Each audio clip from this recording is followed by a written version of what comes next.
Hello and welcome. I'm drinking from a cup of coffee. And Yes. this is Bucky's, Ben. That's Bucky's? Yep. What's Bucky's? Bucky's. Why is everything turned around backwards? What happened here? What did you do? There was a small tornado Oh, okay. because you mentioned a Midwestern state. All right, hey, we're going to get things kicked off. We only have 2 episodes left, you guys. Today we're talking about time, talent, and treasure, and next week is something to do with that dollar bill. But before we get to today's special guests, which are very special, great people, we need to do something. We need to take a look at a random website. Oh, I love these. Yes. If you guys are interested, go to theuselessweb.com. I am not endorsing this. This is not something I endorse because some of these may not be appropriate. And I'm taking a big chance in this not being something. I don't like chances. This one's oh, called this is my favorite Bouncing website. DVD Logo. if you're a fan of The Office, they're all like excited if it hits that corner. So, hey Ben, should we just like sit here for like 20 minutes waiting for this thing to hit the corner? Well, let's see. Maybe we'll get really lucky. Wait, right here. This is the one. Oh, okay. Never mind. You know what? This is just taking too much time. No, we just started. We can keep going. No, it's just taking too much time. It's gonna hit the corner, and you're gonna miss it. It's not. Here we go. There we go. It's still going, Ben. Still going. still I'll monitor the situation. Okay, good. You'll monitor. Hey, Okay. Ben. Yeah. There you are. Hello. Hey, guess what? What? I went to Texas. I saw that you have a mug. And that I today's think you show got is from not Texas. sponsored by Bucky's. I don't think most people know what Bucky's is. I have never heard about it until you came back from Texas. Simon says he's finally back. He's finally back? Back you where? know, funny story is when I landed in Phoenix on my way, you were conducting Sunday services when I landed in Phoenix. You were logging into the church computer for check-in, and you said, Dad, I don't know the password to the computers downstairs. That's right. And I said, Ben, what did I say when I left? I do not want any business phone calls. I'm on vacation. And you said, Dad, we're trying to get people checked in. And I said, nope, I'm on vacation.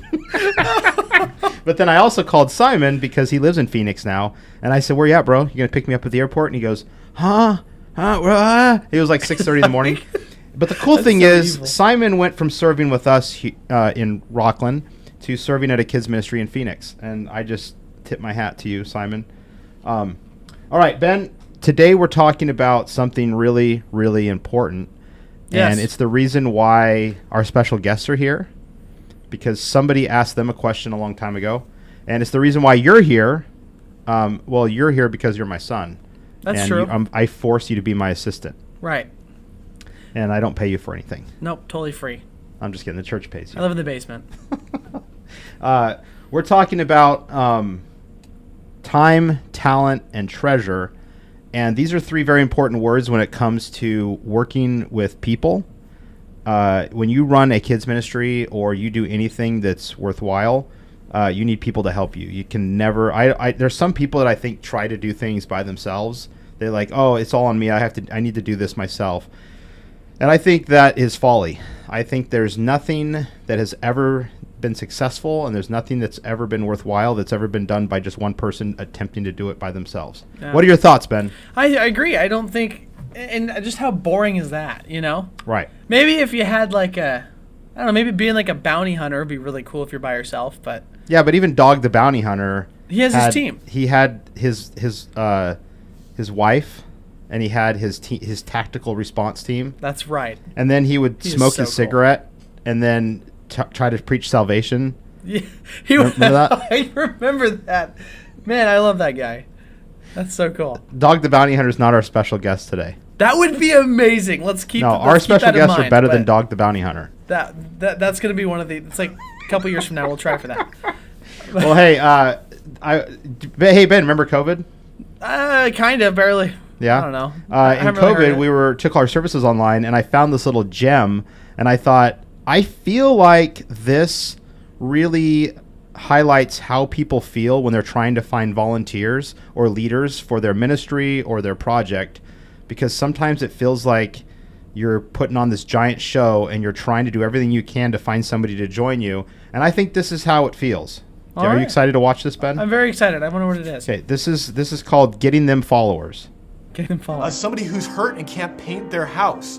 The neighborhood coming together to paint their house. These are actions and things. What are you doing? I was just having a total thought that we need to reach as many people as we can with the good news.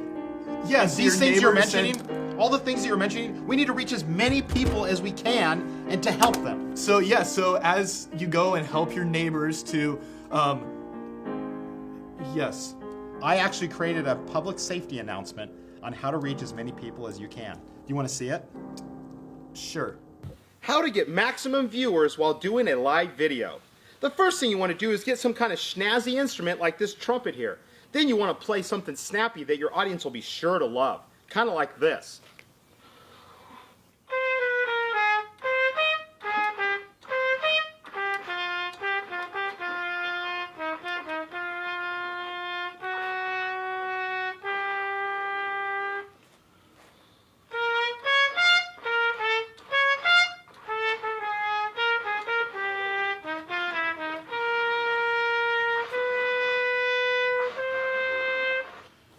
And now that you have millions of viewers, they're ready to hear you say something completely inspirational that'll change their life. So what I have to say, well, why is it going down? Keep going. Keep going. Oh, keep going, okay.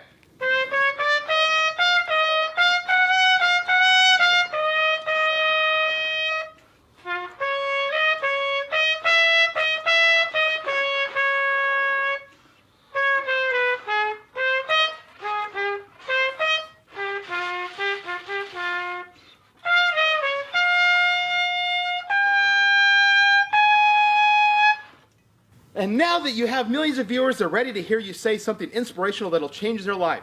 So what I have to say is, why is it going down again? Hey, try something faster. Try Something faster, okay, okay.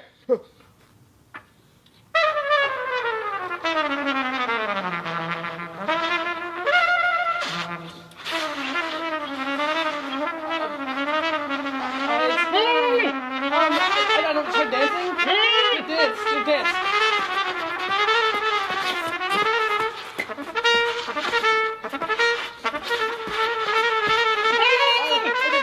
One to the fence. Smash your head into the fence. Yeah, right there, fence. Smash head now.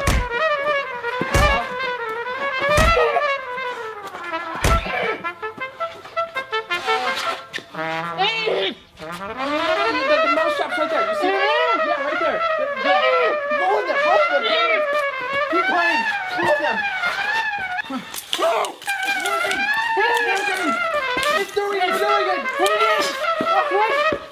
You did it. We did it. Yeah. Woo. Yeah.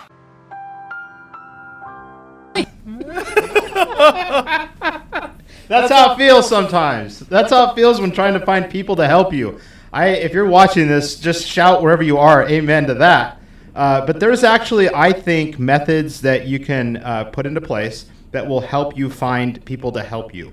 And I think we have two of the greatest experts, and I'm not just saying that. What they've done and what they do is amazing. But before we bring them on, time, talent, treasure is this. People have time to give. They have treasure to give, whether it's money or physical objects or whatever. And they have a talent to give. And I think that if you can tap into their talent, that you get their time and their treasure. But I don't want to be, I'm not the expert here. So I would like to bring in some very good friends to mine. Thank you, Michelle. She says amen to that.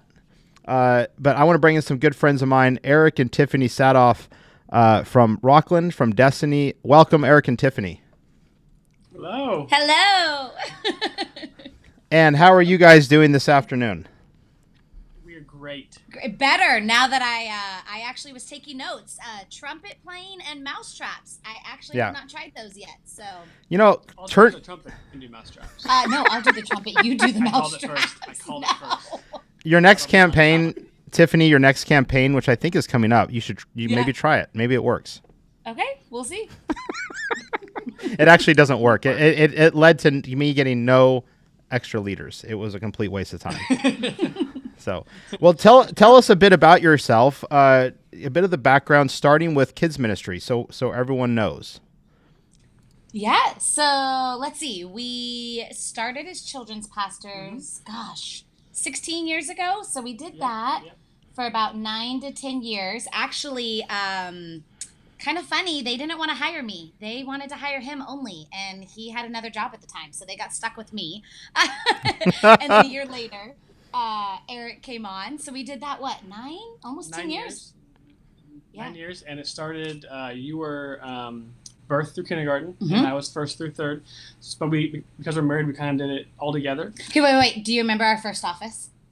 Yeah, we had a cubicle. We had It a was cubicle. like a 3x3 cubicle. We shared it. We literally had to say We would backing up, rotate. so that way we could to say, get out I'm of backing up to get out. Otherwise, I think they were testing our marriage. That was marriage building. And So I should not- stop complaining about my office, is what you're saying. Yeah. Yeah, you and We Ben two of should- us shared one cubicle. Should share one Yeah. desk. I think actually our first day of work together, there was only one chair, and we thought someone was pranking us. It was actually quite cruel. That is funny. And Well, here we are. so you guys did kids ministry from birth. Like, talk about that. From like what, like, because I think many churches have one leader that works from birth to like fifth grade or so. Yeah. So talk about your guys' process, because you guys built an incredible team. So for kids ministry, give us some like tips, like how did you grow a kids ministry into what it became? Yeah, I think when we first took over, I think we had a team of just a handful or two, right, of people, and we actually encouraged everybody. We said, hey, if everybody goes out and finds one friend, we will feed them. Come back to one meeting, bring one friend back, and we'll feed them. And we did that a couple rounds, and then we grew to a team of about 30. And then we just started investing in them, and we started realizing the amount of time we were spending on working with people was a lot less in the beginning. And then a lot of sorry, our kids are coming in. I apologize. Great timing. Great Oh. timing. No, it's great, because then they're a part of it. They're a part of it. Yeah, they're a part of it too. I'm sure they'll come in and wave knives in the background. Everyone can laugh. But yeah, so we started realizing we were spending less time on our volunteers, and we needed to spend more. And the more time we spent with them, the more people we recruited. And I don't know, a phrase we always said was, nobody wants to jump on a sinking cruise ship. So instead of begging and complaining and pleading, instead we started highlighting all the awesome things that were happening. We didn't talk about the negatives. Might be a little bait and switch there, but tried to talk about the positives, and we actually had fun together. It was pretty fun. And one of the first things that we did was we realized, like, although we're in charge of the ministry, it wasn't our ministry to control. And so we actually found a good group of parents that wanted to give their voice but didn't know how. And we just had like 1 hour meetings, like just throw up any ideas that you may have, do or don't like. We're not going to be sensitive, but we just wanted to hear what you would change, what you want to enhance, or what you want to just completely scrap. And so they gave us a good perspective as far as parents, because at the time we didn't have any kids, which is funny for a kids pastor. But we decided, like, you know what, like, we know what we want to bring, but we don't know what the parents want us to provide. So those parents actually ended up being the ones that bought in some of the deepest. Was like, they realized we didn't want to just entertain their kids, but we wanted to help their kids. And so it was cool to see them not just buy into the ministry, but buy into the actual families in the ministry. Yeah. So you get a range of people when you start putting the requests out there, like, hey, we need help. What was your process for separating the good ones? And I hate to say this, but it's just a fact. The good ones from the not quite a good fit ones. So I'll jump in on this one a little bit. So I think what we tried to do first was we tried to lay out, Eric and I would sit down and legitimately pray over what our needs are. So I was an Excel spreadsheet crazy. So I would have this spreadsheet of all of the Sundays, the classrooms, the services, and there would be all of these red holes. Literally, I'd highlight them red. We would stop and pray. And actually, he would tease me often. Anytime in our cubicle, someone would call and cancel. He would actually, do you remember the song he would play? I had a playlist. It would go, He would- dun, dun, dun, dun, dun, dun, dun. It was Another One Bites the Dust. He would play it every time somebody called and canceled. He thought it was hilarious to play that song as I'm finishing the phone call. But we decided early on, we knew if God called us to this, then he was going to equip us and resource us. And so we would just say, okay, God, that's not who you had planned. So you must have somebody else planned. We just got to find them. And so we would actually joke and say, we just got to uncover the gems. We got to dust off. There's people hidden that either nobody's asked or they just needed that pass around binder. And so then when they would start coming in, we knew we had already prayed over these people. And so we knew if they were coming to us, they were coming to us for a reason. Now, some would meet the needs we had. And we knew that because we would actually lay out when we prayed, like, this is exactly what we need. I need someone that's going to help this class have fun, that's going to want to learn about Jesus, that's going to be excited, that's going to go home and tell their parents they had a blast. Or we knew in some of the classes, hey, I need someone that's going to make sure that we stay on time, that we stay on track. So we would actually write out what we need. We'd pray about it. And then when people would come, we'd actually ask them those questions. Hey, what is it why do you want to serve? Or what are your talents and abilities? And then if someone wasn't a fit, which I hesitate to share this because then if people listening that weren't a fit, they know one of them. they know they weren't the fit. It's one of them. I'm that one. But if they weren't a fit, we would help them find somewhere else to serve. So we would help them find something to do. We would still incorporate them and appreciate them for volunteering, but we would really, really quickly guide them to another component of our ministry. Well, and I think also there's always somewhere that someone can serve. So to say, like, you don't fit my little box for what a tech person should be, like, I think we're looking too narrow. And I think a lot of times, at least for us when we first started, it was, I need a tech person. And if you're not going to fit in this box, then, like, scrap, go to the next one. And we realized, like, we needed to find people, not the position. And that's super cliche to say, no. But the idea is being, like, you know, Ben may be good at tech, but you put him on a stage, he may really shine in ways that he's never seen before.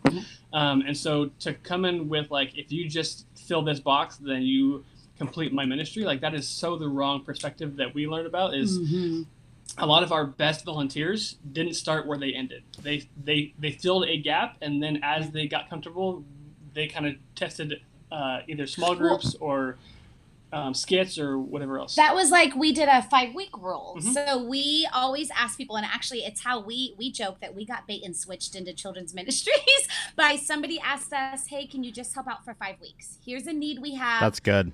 Can you just say yes for 5 weeks? And then you evaluate after that. And so we actually did that. That's actually how we grew our team in the beginning, is because we would say, hey, these are the immediate needs we have.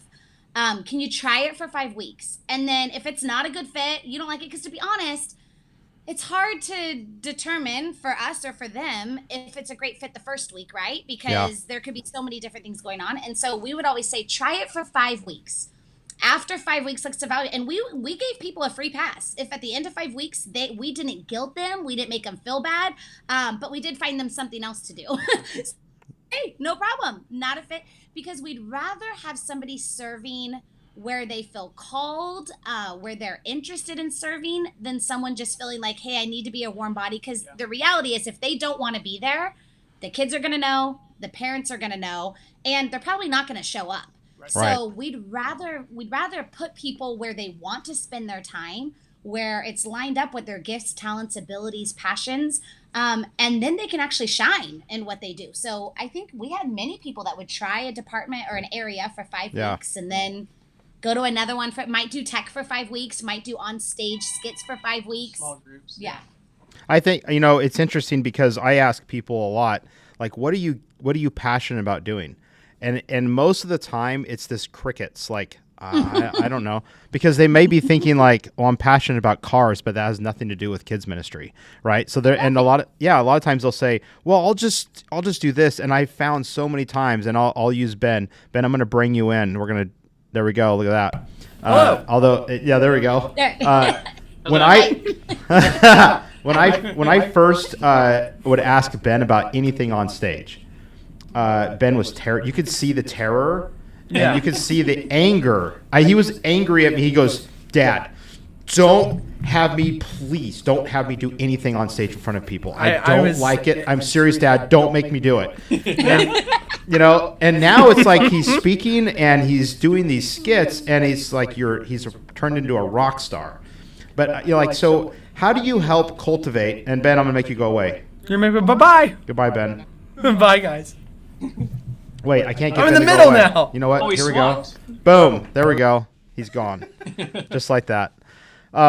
So, how do you help somebody cultivate the talent that they have or the passion that they have that they don't even know that they have? Yeah, that's good.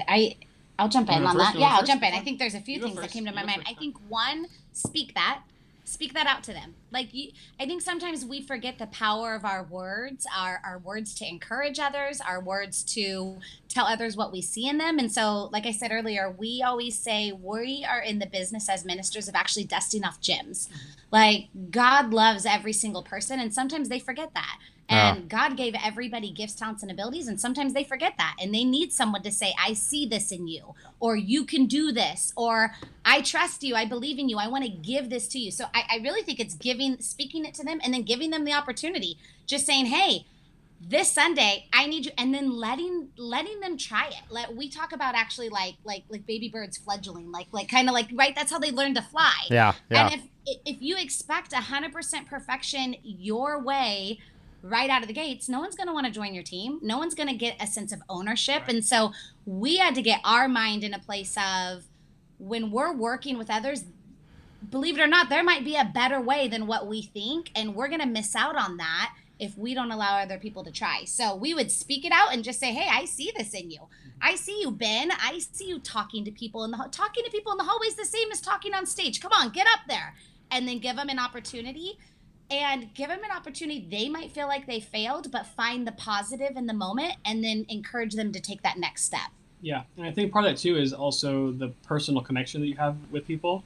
If I go up to Sally on a Sunday and say, "Come up on stage," she's gonna freak out and be like, "I don't even know these kids. I don't know you as a leader. I don't know anybody."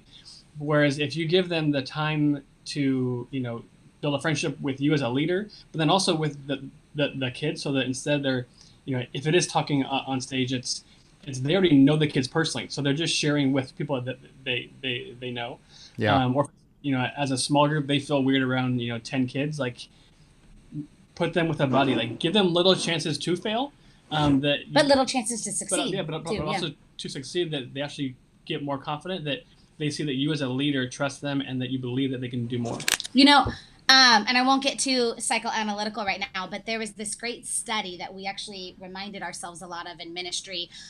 In order to get Shamu the whale to jump up and hit the red ball, they actually started with the rope at the bottom of the tank, because Shamu was naturally going to swim around it. And then they would raise the rope because Shamu would naturally swim in the tank anyways. Yeah. So it was finding, what did Shamu already do well, and praise that, give rewards to that. Then, as they would raise the rope up and lay it on flat just on top of the water, Shamu would just nudge his nose over the rope, and they would cheer and praise and give a treat. And then eventually they could raise the rope up as high as they wanted, and Shamu would jump it every time. Wow. They didn't say, hit that red ball. They said, Shamu, you already swim the tank really well. Okay, we're going to work with that. Yeah. And then we're going to get you to the place where then Shamu didn't even need a rope anymore, because Shamu had done it so much and been praised so much that it was second nature for Shamu. I love that. I often will. No, I'm not calling you No, a whale. I'm going to totally use that, because that the Shamu story is important. I've many times I call kids up on stage, and because I'll say like, "Hey, who can sing?" And a kid will raise their hand. I can sing, and they're very confident. And then they get up there and they're just like, and then it's like, do you kick them off stage? And I can speak, to anybody. Do you kick them off stage, or do you just keep giving them chances? And speaking of that, what do you do if someone is blatantly failing?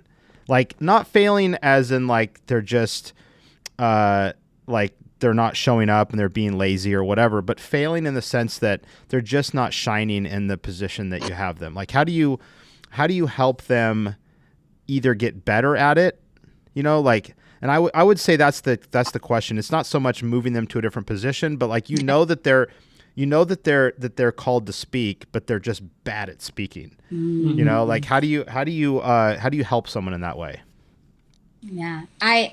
What we did was we actually would really practice. Like let's say it is something like, hey Magnus,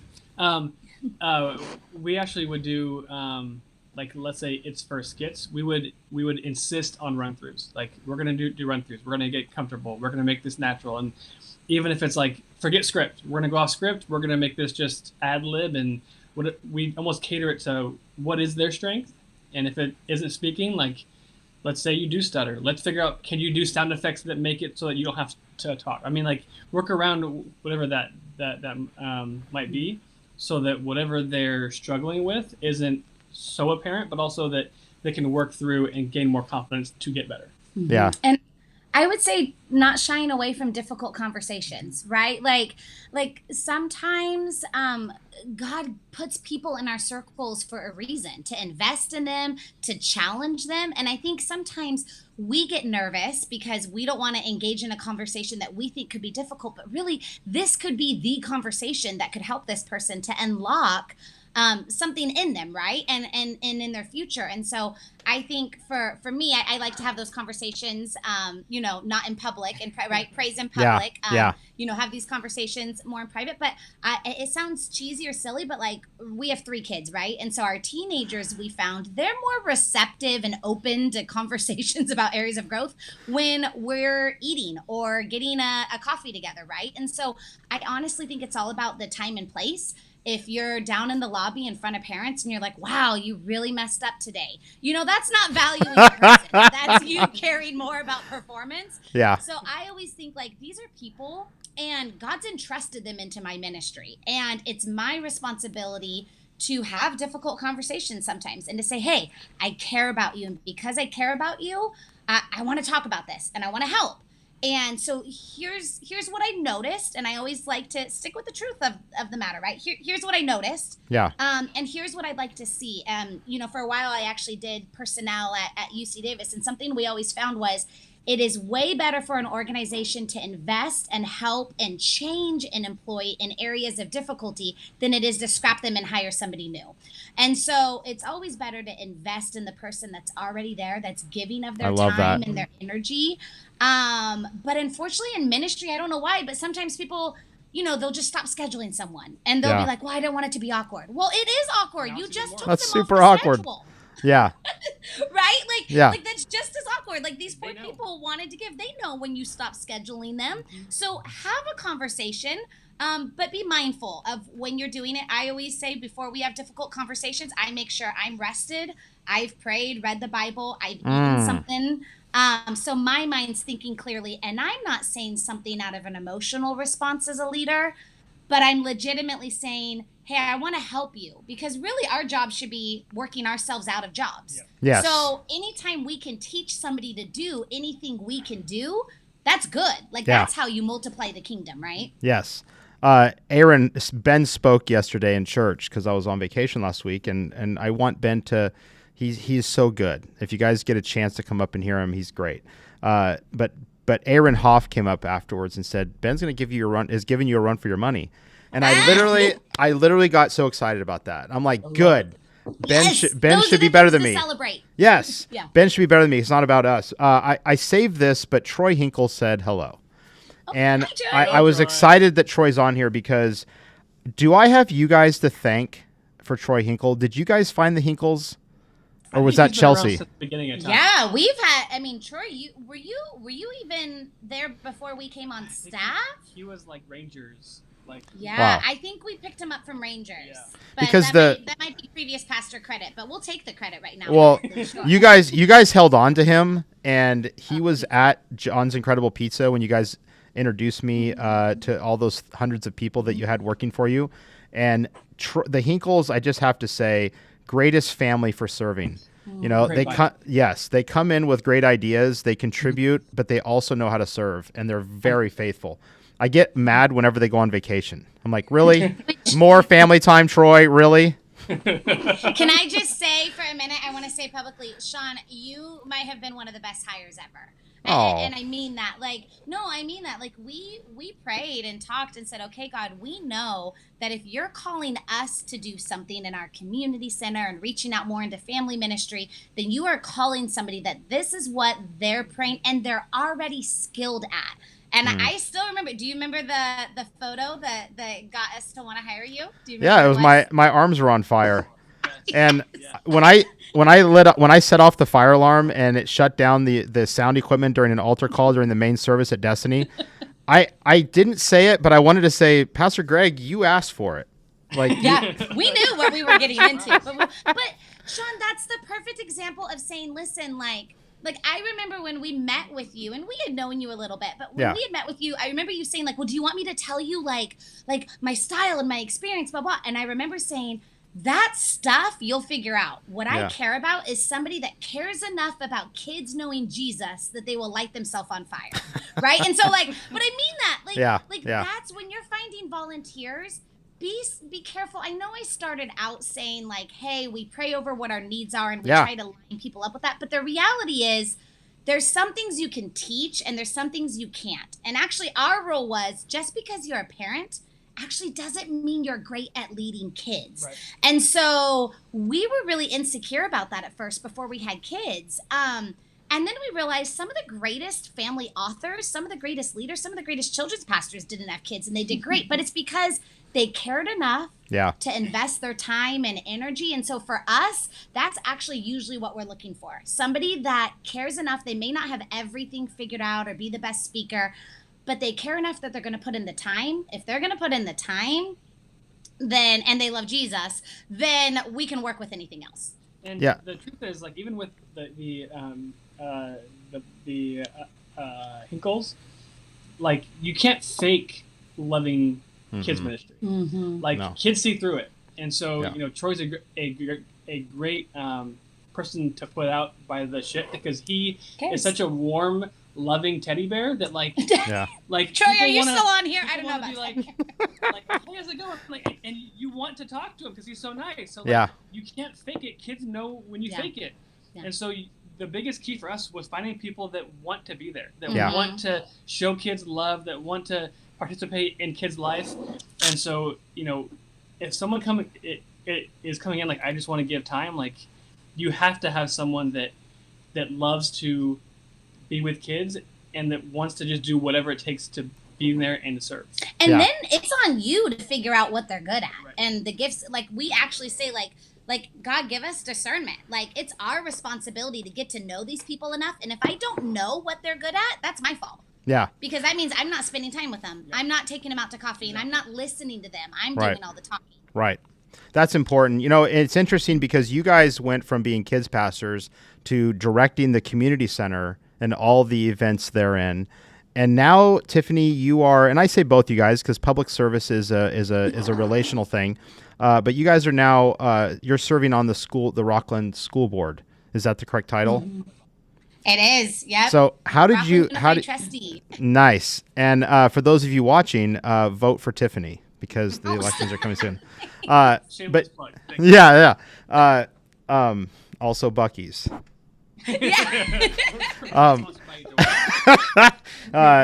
How transferable is leadership or leading leaders to, and this may be a really obvious question, but in what ways were you able to take your skills from kids ministry into public service and into leading big events like at the community center? Yeah, a great question. I actually hadn't really thought of that, but actually now that you say it, I would say, I mean, the skills we learned and experienced in children's ministries are actually the same skills that we use now in what we do. You know, at the community center, when we were doing family services and education services, it was really a lot of the same of letting families and kids know we see you, we care about you, we want to help you. This is how we love our community, is by loving its children and its families and identifying what are your needs, you know, like on a Sunday. You know, a lot of times kids that are acting up or aren't listening, it's because they have a need that somebody hasn't figured out yet or a need that hasn't been addressed, right? That's good. Very rarely does a kid wake up and go, man, I want to make my children's pastor's life miserable today. No, I mean, and if they're doing that, they probably got some other stuff going on. And so we started finding ourselves doing that on a larger scale, right? Where in our community, there are needs that are going unchecked, and there are children and families that need help, and they want to go somewhere where they feel safe. They want to go somewhere where they know somebody cares about them. Yeah. And they're not just trying to sell a program, or, they want to go somewhere where it's hey, you need tutoring? Okay, sure, I'll get you a tutor. You need after school help with XYZ? Okay, we'll help with it. And so that was really the Love Our City initiative. Literally no strings attached. We just want to love our city. It's good. Because people loved us and helped us and gave us opportunity, and we can't kind of turn a blind eye to our own city. And then in public service, really, I actually always joked, or we both joked, we wanted nothing to do with politics. We actually said we didn't want to work at a church because we were afraid of church politics happening.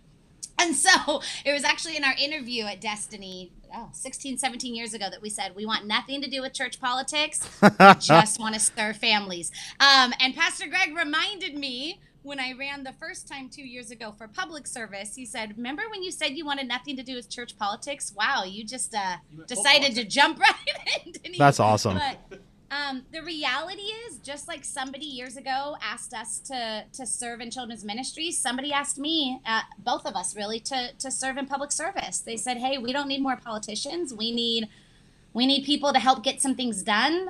We have people that have some needs. And so honestly, really, I would say being in public service, being an elected official is like being a children's pastor.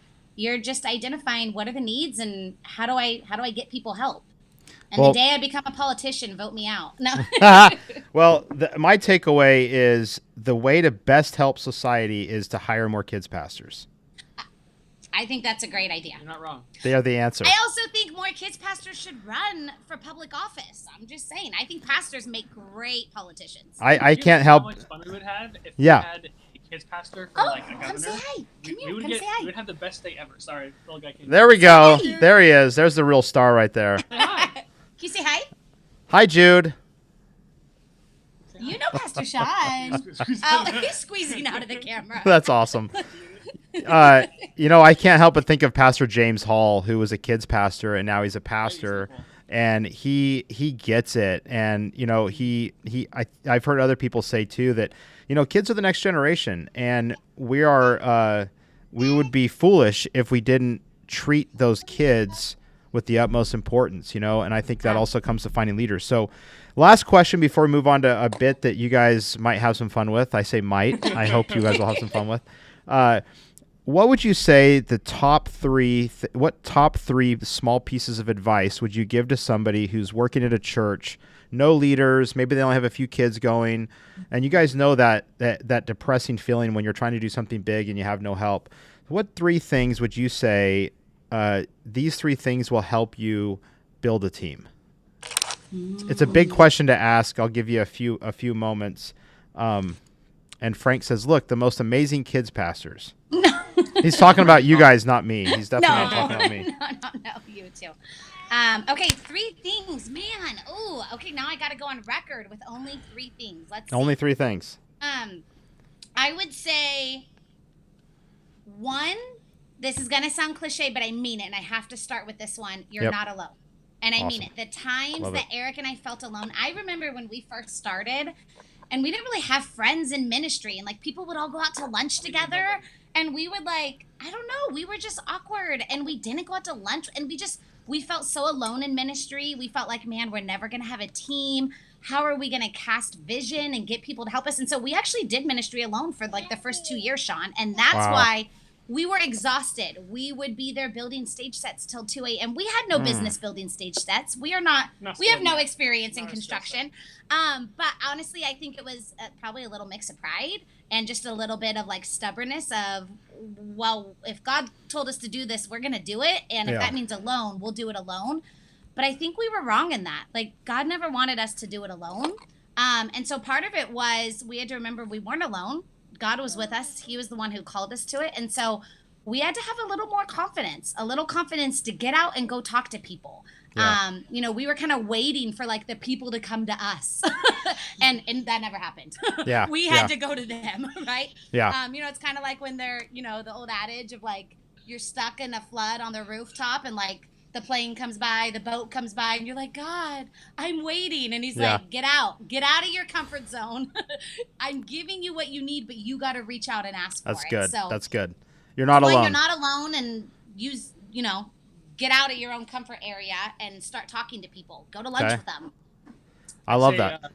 For the start of ministry, we let curriculum define us, and curriculum can be a great tool. I almost think but it should be a foundation for your house, not your complete foundation to framing to walls to windows. Like, let curriculum be your foundation, and then you make it to what you need it to be. We learned quickly that like curriculum was a great tool, but it was limiting our volunteers. It was limiting us. It was like it drove our service and to the point where it was almost too dry. And we were using great curriculum, but When we spend a lot of our time on Yes. preparing, like I remember we actually sat down and went, we don't have enough time in the week. Like we recognized we need more help. We can't do this alone. And so we actually sat down and we wrote out, what do we do Monday, Tuesday, Wednesday, Thursday? Because we worked 4 days a week. Yeah. What do we do on those days? And we noticed we were spending a majority of our time preparing curriculum and materials, which was important. Don't get me wrong. We want to be theologically sound. But cutting crafts. I mean, we were doing everything on our own, and we weren't carving out any time to develop leaders or a team. And so we actually set aside 1 hour a week for just dreaming. Every single week, like that hour. If the craft's not ready, the craft's not ready. Yes, Like we're doing an hour of prayer and dreaming, because if we don't know what we're doing, we don't have a vision, how can anybody follow us? Like we have to know what our vision is. Yeah. And then we also set in 2 hours every week for leader development. And this wasn't like get people to do things your way. This was check in on people. Yeah. Ask them how they're doing. How can I pray for you? Every week we literally wrote a list, and we had to, as accountability, write 3 volunteers or leaders or people that we offered to pray for. And it's the awkwardest thing. Here we're pastors, but yet we call people up. Hi, I just wanted to see how I could pray for you today. And they would be so awkward too. Like, what? Wait, we're fine. I'm like, no, I just wanted to see how I could pray for you. And that helped us start to invest in a team and realize curriculum's important.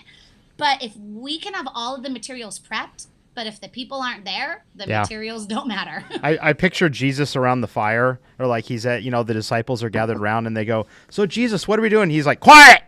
I don't have my crown cutouts yet. Shush! Exactly. Exactly. Just quiet. I'm not ready yet. But isn't it true? Come on, are we the only ones that do that? Are there any other churches? No, yeah. Where you're like, I would love to pray and reach out to these volunteers, but I don't have time because I got to prepare the craft. And finally we realized the craft is not that important if we don't have the volunteers. Frank doesn't do crafts. But you know Frank, you know what's funny though is that I don't do crafts either, but my goodness, I had a family that says, do you guys ever do crafts? And my instant radar is like, no, crafts are stupid. But the thing is, they're not. And you just have to find somebody, like Frank also said, lead volunteers help me so much. You have to find people that love crafts, because kids love crafts, and even though I don't. Let a volunteer run craft prep. Yeah. It could be someone's gifting. You don't know. Yeah. And I would say for my third, because Yes. we kind of said more than 3, I think already. No, But I got 3. My really third one is find 3 people. So find your team, find your core. You don't have to have 500 people, but find 3. And if you don't have 3, start with your family members that go to your church. Yes. No, seriously. Yeah. My sisters were my first volunteers. I have one sister that has never served at a VBS since. Her joke is, she's like, all I remember is I would come out of the classroom and Tiffany, I don't think I could do this. And you just put your hand on my back and go, you got this, honey, you got this, and push me back in the classroom. She's never served again. That was 12 years ago. Wow. Or maybe 16, I don't know. But find just 3 people. Don't feel overwhelmed that you have to have this great and mighty team, because you're great and mighty. I mean, David had his mighty few, right? Yeah. And that was who he needed for that next battle. And so we found our 3, and then we asked those people, take a month and pray, who are 3 people you can bring? And then ask them, who are 3? And that's kind of how the team built from there. So I like this. Number 1, you're not alone. Number 2, it's about relationships, not the curriculum and the what. That is important, but it's about the people you're doing with. And number 3, find your 3 people. even if they're family. I really love that, you guys. And I almost was going to quiz Ben on the 3 that you said, but then I was afraid he might be deer in the headlights. That would be me. Frank put in the comments. You guys can check this out. Leadministry.com. It changed his life with volunteers. So thanks, Frank, for posting that. But now is the time, and I just want to say, you guys, you are an inspiration. And I remember a conversation, Eric, you actually called me once, or I think you talked to me at a conference or something. You said, hey, my sister-in-law, Chelsea, is doing kids ministry, and she may have questions about multimedia and kids ministry or something. So to answer the question, I just took her job. It's a little dirty, but yeah. Yes. By her desire. See, when God calls one person somewhere, he already calls the replacement to come Yeah. replace. Not what I meant, but thank you. Let me answer this way. Can I have your job? That's funny. I'm just kidding. All right, so we're going to play a little game. And let me get over to it. I was going to do the Wowen Wilson quiz. You hear Owen Wilson say, wow. And you have to guess what movie it's from. Oh, boy. Oh, Yeah. I would have done horrible at that. I Yeah. do not watch a lot of movies. Yeah, but here's what I'm going to do. I'm going to cut to a screen on my screen. And What's bad? hey, Oh, hey, Ben. why I is was it- looking at your screen. I Oh. was like, Here, hang on. Max screen. Why is it? Hang on. I really want to do this Owen Did we Wilson. just mess it up? Did we just mess What it did up? we mess up? Are we not able to do this? You know what? I'm just going to have to, Owen Wilson quiz. what's that? Owen Wilson quiz. Here, hang on. Add right. There we go. Oh, it's us. I messed up the programming. So That's okay. We can stop. But no, here we go. I messed up the programming and I can't get it back. But there's a website called the Useless. If you guys go to chihuahuaspin.com, Chihuahua Spin, I've been spinning this Chihuahua. So it's chihuahuaspin.com. I've been spinning my Chihuahua for about 2.5 hours, and he's at 346 spins. We need to call Peter. This is a violation of Yeah. some sort. All right, so here's what's going to happen. I'm going to bring this screen. I'm just going to read it, and we're going to stay on the screen. So this is a would you rather, okay? Okay. And it's not just what you would rather. You guys have to independently guess the majority of how the majority of society answered to see how well you're in touch with today's society. Because this is important for finding volunteers, is knowing where they're at, right? Okay, so it's not what you would rather, it's what you each think, and whoever we're gonna do 5 of these, and whoever has the most, we're gonna go best of 5, okay? All right. So whoever has the most after 5. Do okay. I get a Bucky's mug if I win? Ooh, that's it. You know what? No, Uh, I get it. It's fine. whoever, Not whichever. confused. No, I will order a Bucky's mug. No, I'm just. I don't even know what. That's Buc-ee's great. It's a beautiful mug. Look at this. It's Anyways. better than mine. Although mine's pretty good. Can you read it? Not today, Satan. Oh. Not today. All right, so here's the first would you rather. Now this is how society answered, okay?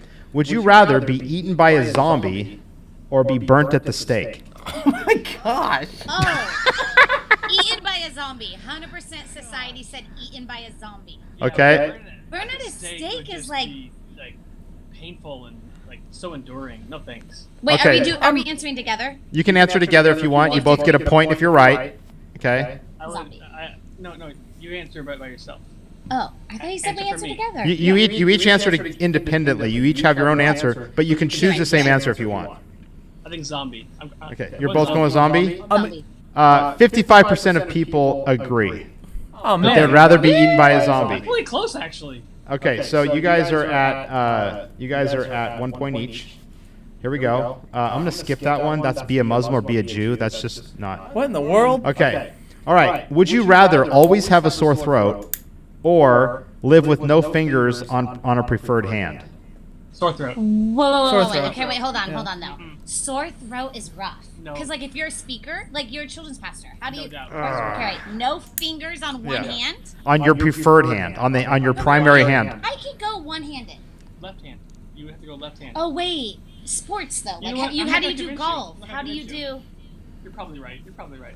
sore throat? By the way, Tavana said, "Burnt at the stake, ain't no zombie eating me." Okay, so Tiffany, you say sore throat. Eric, what do you say?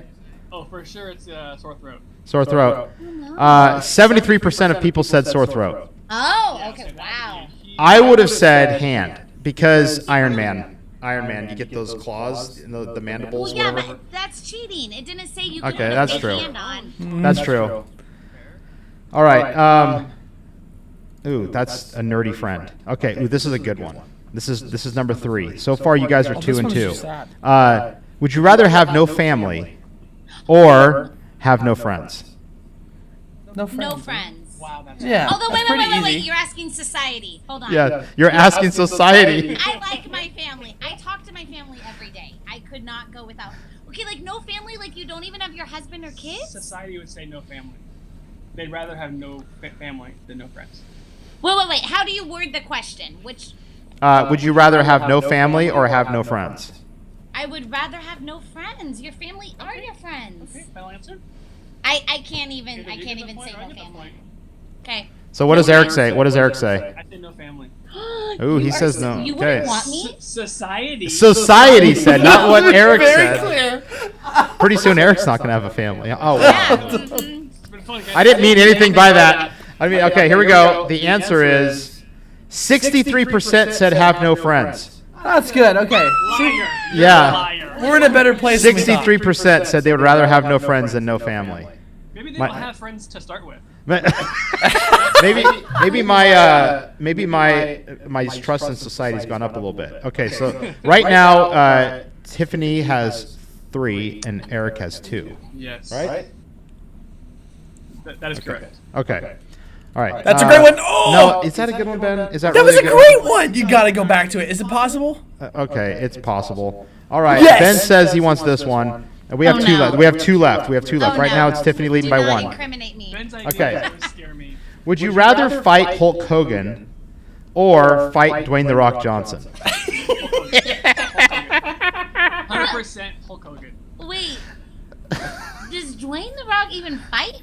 was a He's like wrestler. an actor. No. He was a wrestler. He Start. does like the peck thing. That's not even fighting. How do you He's know like that? He was from the the movies. No, No.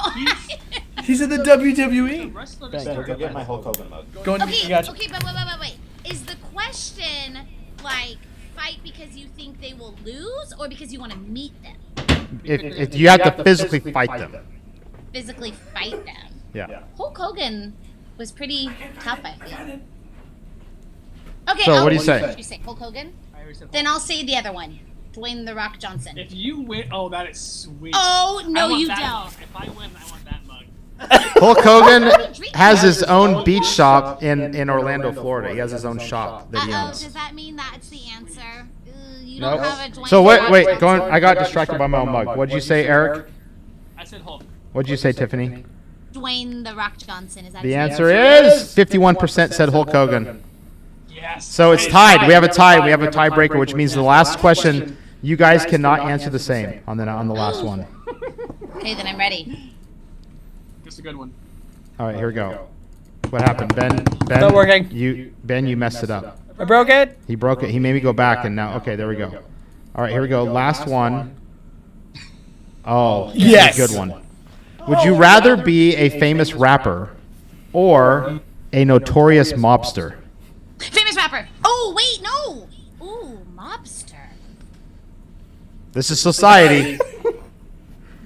That means Eric, you can still lock yours in first. Rapper. Okay, famous Tiffany says that rapper. Eric, I'm sorry, but you were last to speak. You're a notorious mobster. Survey says. Change it. Wait, which one would you have said? Wait. Would you Okay, have I won't. I feel like people would know rappers. said? Yeah, that's better. why I think rapper. Mobster, like. But you know, mobster's so cool. Like, That is cool. mobster. Like. Yeah.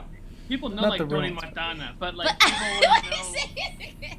Like other, yeah.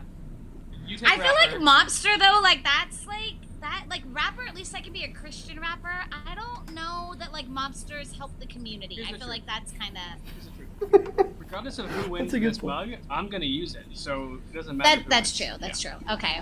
Okay, You win, so- I win. Like, The winner at 65% said they'd be a famous rapper. So Tiffany, you are the winner. 65%. that's Yeah. quite a bit. And the question for your and I'm legitimately going to order this for you. to No, have. you don't need to. No, it's already gonna happen because I want to see it in your office. You're not gonna get my mugs. You're not gonna get mine. I'm gonna order you one. Would you rather have a Hogan mug, Tiffany? This is you. A Hogan mug or a Bucky's mug? Hogan. You want a shirtless Hogan mug? No.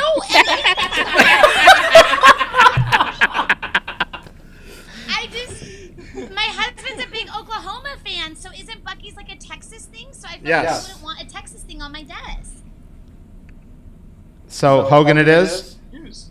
Which one would you want? Hogan can hold way more because he's Hollywood Hulk Hogan. Okay. Hulk Hogan. All right, Hogan it is. You guys are gonna get a Hogan mug. You guys. Oh my goodness, this is hilarious. This was worth every minute of this. Thank you. Thanks, you guys. You guys, seriously awesome. Thank you for being who you are and being so inspiring.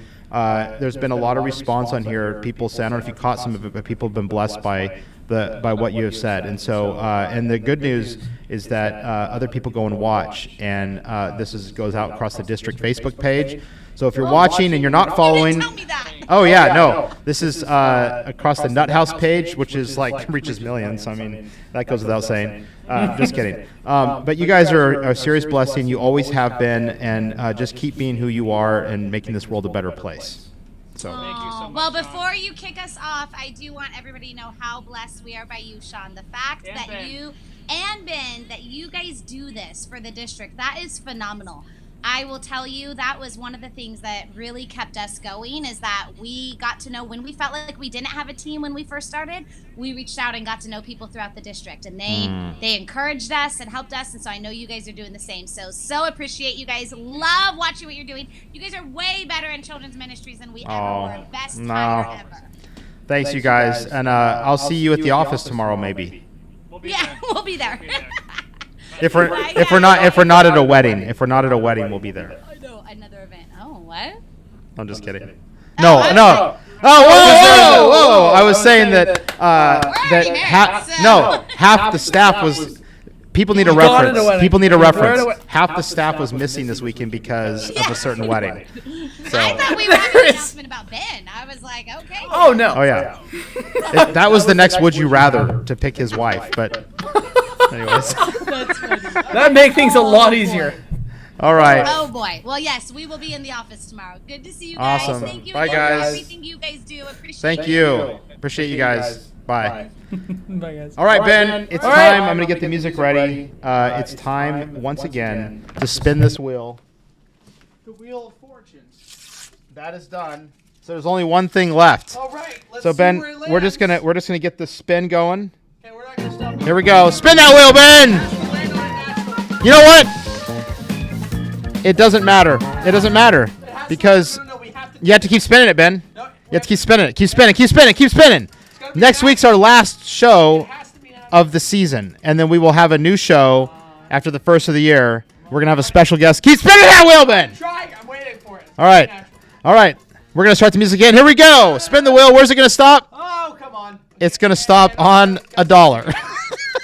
It's gonna stop on $1 because that's all that's left. It has to be natural. Next week we're talking about. Come on. You're interrupting me. We're talking about what you can do for such a little amount. So, and it's not just money we're talking about. While Ben tries to get this, we're just gonna cut to the intro, the end Don't titles. cut to the intro. We Don't- must do this. No one's watching this anymore. People are watching. They've already tuned out. Nope. Wrong. Well, now I got to restart the wheel again. I got to restart the audio. You know what? This is what you get. Laughter. That's what you get. That's good, but it has to happen naturally. All right. All right. It has to happen. You know what? I'm going to the music. See you guys later. look, we did it. Ben, we did it!